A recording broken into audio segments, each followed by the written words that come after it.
वज़ीर-ए-आज़म की मुबैना audio leak पर गुफ्तगू करने के लिए हमारे साथ इस वक्त मौजूद हैं पीटीआई के रहनुमा फवाद चौधरी साहब। बहुत शुक्रिया फवाद साहब फॉर जॉइनिंग अस। क्या कहेंगे मुबैना ऑडियो लीक पर आप? लेकिन जी बगैर इसमें जाए कि ये सियासी जो भी इसके आउटकम है वो तो जाहिर है हर वीडियो लीक जब हर ऑडियो लीक जब आएगी तो उस पर एक सियासी एंगल होगा, लेकिन ये तो एक बिल्कुल पाकिस्तान के ऊपर एक बहुत ही मैं समझता हूँ कि हमारी जो साइबर सिक्योरिटी है उसके ऊपर तो बहुत ही बड़ा सवालिया निशान आ गया है। अगर वज़ीर आज़म के ऑफिस महफूज नहीं है, पाकिस्तान की इससे ज्यादा सिक्योरिटी कंसर्न जो है वो और क्या होगा कि पाकिस्तान के वज़ीर आज़म का जो दफ्तर है वो इस कदर गैर महफूज है कि वज़ीर आज़म, उनकी काबीना और जो सिक्योरिटी के हमारे अफसरान हैं उनकी जो कन्वर्सेशन है, उनकी जो गुफ्तगू है वो 100 घंटे से ज्यादा की जो कन्वर्सेशन है वो अब डार्क वेब के ऊपर अवेलेबल है। और जो हैकर है वो कह रहे हैं कि मुझे $3,45,000 दे दें, 8 GB का ये डाटा जो है वो आपको मिल जाएगा। अब इससे ज्यादा जो एक कंसर्न है वो क्या होगा? तो फवाद चौधरी साहब देखिए, एक बार ये बात सामने आ गई कि जी बग किया जा रहा है, जितनी कॉल्स हैं बगिंग डिवाइस लगी हुई है। इससे कबल भी इसका मतलब है प्राइम मिनिस्टर हाउस के अंदर जो कॉल्स जाती थी उनको बगिंग डिवाइस से टेप किया जाता था। ये तो अब साथ में जाहिर है कॉल्स का इशू नहीं, कॉल तो नहीं है, ये तो प्राइम मिनिस्टर ऑफिस को जो है बंद किया गया है। जो गुफ्तगू आ रही है उससे जो सारी सामने आती है कि प्राइम वज़ीर आज़म का पूरा दफ्तर जो है उसके अंदर जो कन्वर्सेशन हो रही है वो रिकॉर्ड हो रही है। और I would say this is very unfortunate. जो हमारी एजेंसी जिम्मेदार है वज़ीर आज़म ऑफिस की निगरानी की, उनका बहुत बड़ा फेलियर है और इसके बड़े रिपरकशन हैं। अब देखें, ये तो अभी तक तो पॉलिटिकल कन्वर्सेशन आ रही हैं। जो असल जो खतरा है वो जो हैकर क्लेम भी कर रहा है कि उनकी जो गुफ्तगू है बाकी सिक्योरिटी इदारों के साथ वो भी उसके पास है, और वो अगर लीक होती है तो उसके फिर अपने रिपरकशन हैं। तो मेरी नज़र में बहुत बड़ा एक सिक्योरिटी ब्रीच है और हमारी साइबर सिक्योरिटी के ऊपर, और मैंने बड़ी दफ़ा जब मैं साइंस मिनिस्टर भी था तो मैंने इस तरफ बहुत तवज्जो दिलाई इसके पाकिस्तान में जो साइबर सिक्योरिटी है उसके ऊपर कुछ नहीं किया जा रहा।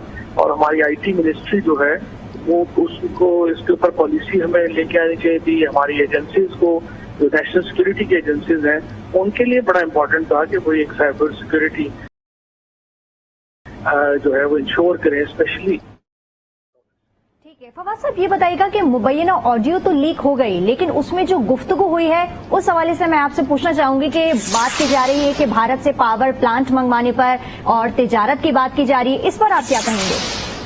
देखिए, वो बड़ी दिलचस्प बात है कि जब कुछ गुज़श्ता दिनों ये मिर्जा इस्माइल ने और ये सैलाब की आड़ में जब भारत से ये बात हो रही थी कि जी भारत खोल दें, और उसी वक्त जो है वो मसला ये था कि अपने दामाद का इन्होंने जो प्लांट है वो मंगवाना था। तो ये जो भारत से जो तजारत की बात है ये ऐन उसी वक्त हो रही थी जब इत्तेहाद का प्लांट जो है वो पाकिस्तान आना था, वो भी हिंदुस्तान से, और अब आधा प्लांट पहुंच गया है।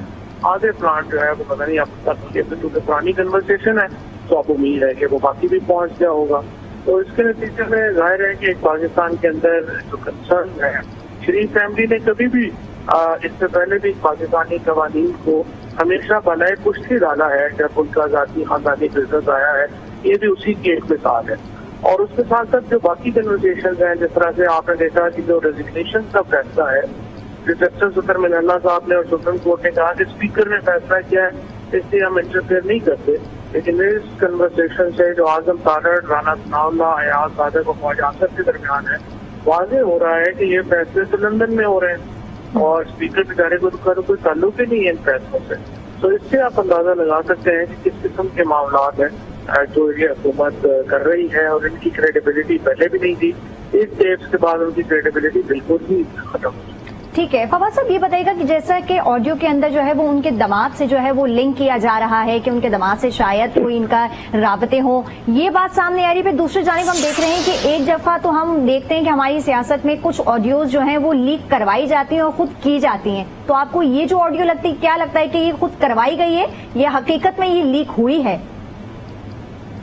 ये तो अब एक तहकीकात का मतदारी है ना, इसके ऊपर तो डिटेल्ड इन्वेस्टिगेशन चाहिए कि ये जो सारी हुई, कैसे हुआ, किसने की, कौन लोग पीछे थे, और आपके डाक वेब के ऊपर अवेलेबल है।